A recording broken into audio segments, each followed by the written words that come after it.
10 countries with highest paying jobs.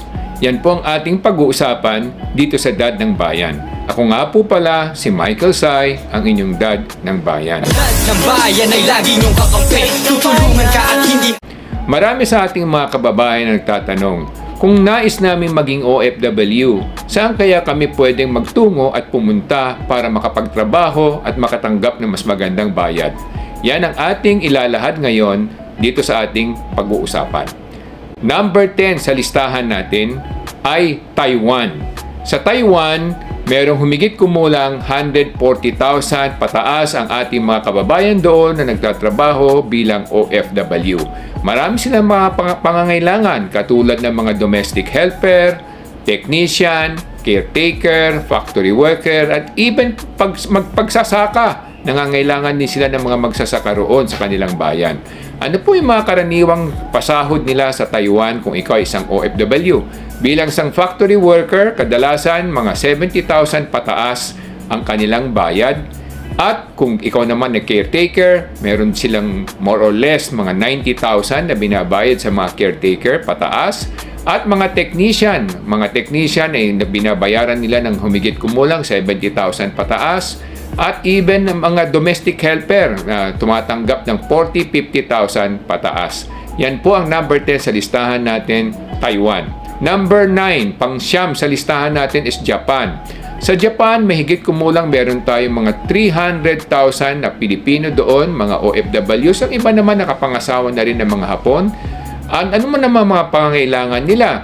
Housekeepers, construction workers, caregivers, engineers, welders. At magkano naman ang mga pasahod nila sa Japan? Mga housekeeper kadalasan 70,000 pataas, mga construction worker kadalasan mga 60 to 70,000 pataas, caregivers mga 60 to 150,000 pa nga kung ikaw ay mayroong karanasan at marunong talaga mag-alaga, at mga engineers mga 55,000 up to 170,000 ang tinatanggap doon, at ang mga welders ganun din 60,000 hanggang 80,000 ang tinatanggap sa Japan. Pang-walo sa ating listahan, United Kingdom. So, yung Great Britain na tinatawag natin, o England, ang kanilang capital, no? So, yan. Ang mga kailangan naman nila, mga factory worker, marketing assistant, mga administrator, mga nurses, at mga engineering technician. At magkano naman kadalasan ang mga pasweldo doon ng mga OFW? Ang mga OFW doon, katulad ng mga nurses, tumatanggap doon more or less ng mga $3,000 or 150,000 pesos. Ang mga pangkaraniwang mga office workers, mga marketing assistant at human resources assistant, mga 100,000 peso o humigit kumulang $2,000. At ang mga factory worker doon, humigit kumulang na sa mga 80 to 90,000 pesos ang pasweldo nila. Pang-pito sa ating listahan ay Canada. Sa Canada, meron tayong humigit kumulang mga 500 to 700,000 na mga OFWs. Yung iba naman doon, nag-immigrant na rin o nag-migrate na rin doon, nakapangasawa na rin doon. Ano naman ang mga pangangailangan nilang mga manggagawa? Mga farmers, welders, truck drivers, production workers, technician. At ang mga welders nila doon, kumikita ng humigit kumulang $3,000. Ang mga driver, mga ganun din, mga $3,000. At ang mga production workers, mga $2,000 to $2,500. At mga technician, nasa mga $3,000 to $3,500. Ngayon, pang-anim sa listahan natin ay Hong Kong. Ang Hong Kong ay kabahagi na ngayon ng China, pero marami pa rin tayong mga kababayan doon na OFW. Humigit kumulang meron tayong 130,000 doon na OFW. At ang mga kailangan nila doon, mga housekeeper, mga kusinero, caregiver, driver, hotel front desk and receptionist, at mga call center agents. Ano naman mga pasahod doon? Ang mga housekeeper o mga house helper sa Hong Kong, kadalasan tumatanggap ng 30 to 40,000 pesos. Ang mga kusinero na tumatanggap ng mga 100,000 pataas. Ang mga driver, humigit kumulang ng mga taxi at van, kumikita ng mga 80,000 pataas. At ang mga hotel receptionist at mga hotel front desk officer, mga 100,000 pataas. Ganun na rin ang mga call center agents. Panglima sa ating listahan, mga kababayan, is Saudi Arabia. Nasa Middle East yan. Gumigit kumulang meron tayong 1.5 million na mga kababayan nagtatrabaho doon. At ano yung mga pangangailangan sa Saudi Arabia? mga general workers o laborers, construction jobs, nurses, accountants, engineers.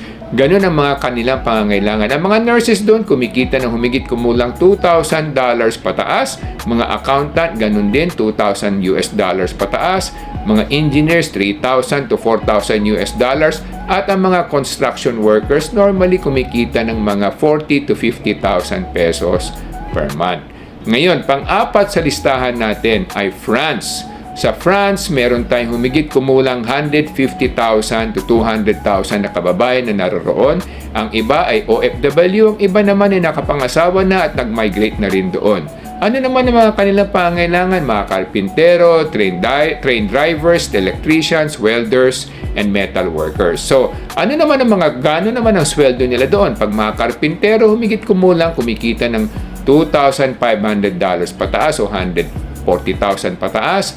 Mga train drivers, mga nasa 80,000 pataas. Mga electricians, nasa mga 150,000 pataas. At mga welders, 100,000 to 150,000 pesos pataas kada buwan. Ngayon, pangatlo sa ating listahan ay Australia. Sa Australia, meron tayong humigit kumulang 300 kababayan naroroon, 300,000 kababayan nandoon, 300,000. Ano naman ang mga pangangailangan nila sa Australia? Kailangan nila ng mga kusinero, electrician, welder, factory worker, mechanical engineer, machinist. At magkano naman ang pasahod doon? Ang mga kusinero, kadalasan 150,000. Ang electrician, ganun din, 150,000. Welder, fabricator, 170,000 pesos per month. Factory worker, nasa mga 100,000 pesos per month. At ang mga mechanical engineer, nasa mga $4,000 per month. Ang mga machinist, nasa mga more or less $3,000 per month. So, yan ang Australia. Pangalawa sa ating listahan is United States, America. Sa Amerika, may humigit kumulang 2 milyong kababayan tayong naroroon. Ang iba ay OFWs, yung iba naman ay migrants na o immigrant na roon, o yung iba naman naging citizen na rin. Ano naman ang mga pangangailangan sa Amerika? Marami silang kailangan ng mga nurses, factory worker, construction laborer, administrative assistant, engineer technician, IT technician. Magkano naman ang pasahod doon? Kadalasan, kung ikaw ay IT technician, pwede kang kumita ng $2,000 to $3,000 per month. Pag hospitality assistant ka naman, pwedeng 100,000 to 150,000 per month. Kung ikaw ay construction laborers, pwede kang kumita ng 150,000 pesos a month o $3,000. At kung mga engineering technician ka, pwedeng $4,000 pataas ang iyong pwedeng kitain kada buwan. Ngayon, puntahan natin ang number 1 sa listahan. Ang number 1 ay Switzerland. Switzerland, yan ay nasa malapit sa Europa. Humigit kumulang meron tayong mga 10,000 OFW na naroon. Mataas sila magpasahod. Ang mga engineering technician nila doon kumikita ng 200,000 peso pataas. Ang mga web developer, 250,000 pataas. Mga food service worker, 150,000 pataas. Factory worker, 150,000 pataas. Mga customer service representative, kumikita ng 200,000 pesos pataas.